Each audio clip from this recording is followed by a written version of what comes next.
सास के आगे जुबान नहीं खुलती थी मेरी।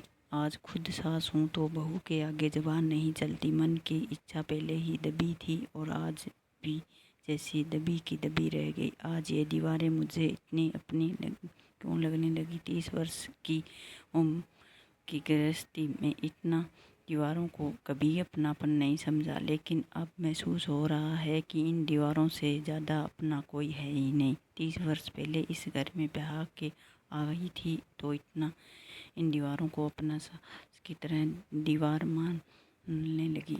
उनके बाद कितनी कोशिश की थी कि इन दीवारों को अपना बनाने की, पर कभी भी नहीं उतना अपनापन मेरे मन में जगह आता था। सास ने फरमान सुना दिया, बहू मेरे घर में ऐसा रहते हो वैसे रहो करूँ।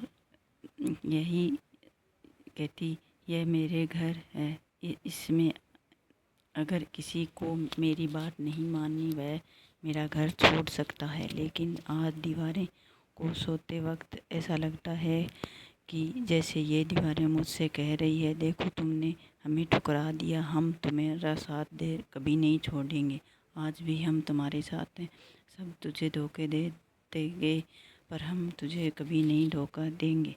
आजकल क्या दीवारों में से आवाज़ आने लगी क्योंकि मैंने दीवारों से बातें सुनना ऐसी तो कुछ भी नहीं अनकही नहीं हुई मेरे जीवन में। हर माँ के जीवन में ऐसा वक्त आता है, फिर मैं इतना अकेलापन क्यों महसूस कर रही हूँ। पहले ही इतना अकेली थी और फिर आज ही इतना अकेलापन इतना ज़्यादा क्यों खोलने लगी। पड़ोसन अली आंटी कहने लगी, अच्छा किया बेटा, फ्री हो गया, बच्चों का ब्याह कर दिया, अब आराम से घूम फिरेंगे, शौक पूरे करेंगे। क्यों शौक, कौन सा घूम फिरना, कौन सा आराम, सब कुछ तो मन में ही है।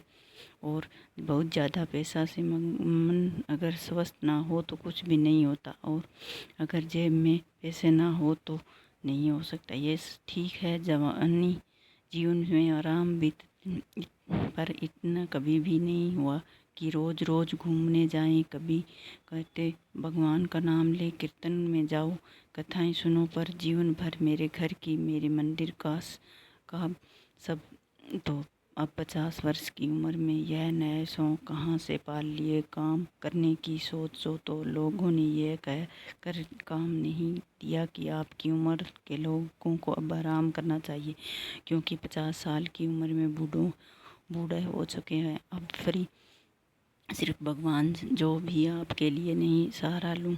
ये चुपचाप फिर बैठ कर बेकार के जन कीर्तन सुनने बेटी का फ़ोन आया, माँ आप कोई इनसे ज्वाइन कर लो, आपका मन लग जाएगा, समाज सेवा करने से संतुष्टि भी मिलेगी।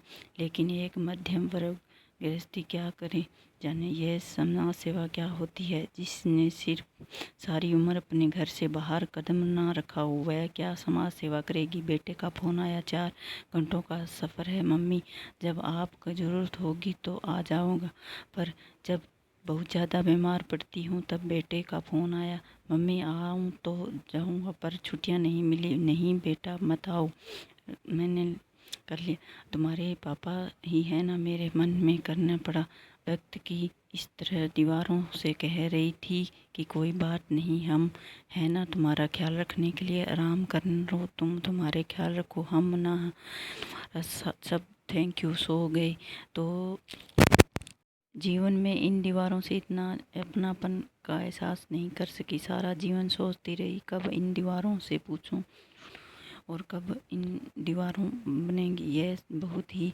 छोटा सा घर है, चलो पति ने नया घर नहीं बनवा दिया, उन्हें उन आदमियों की इतनी नहीं थी कि एक नया घर ले ले, भाई बहन की जिम्मेदारी उठाते, फिर अपने बच्चों के समय और पैसे भी नहीं बचे था कि अपना नया घर बना ले। बेटे की बहुत अच्छी नौकरी लगी, मन में एक उम्मीद जगी, अब तो नया घर बनवा लेंगे, कुछ जमा पूंजी हम लगाएंगे, कुछ बेटे से लेंगे और स्वयं की खड़ी हुई दीवारें जाएंगी।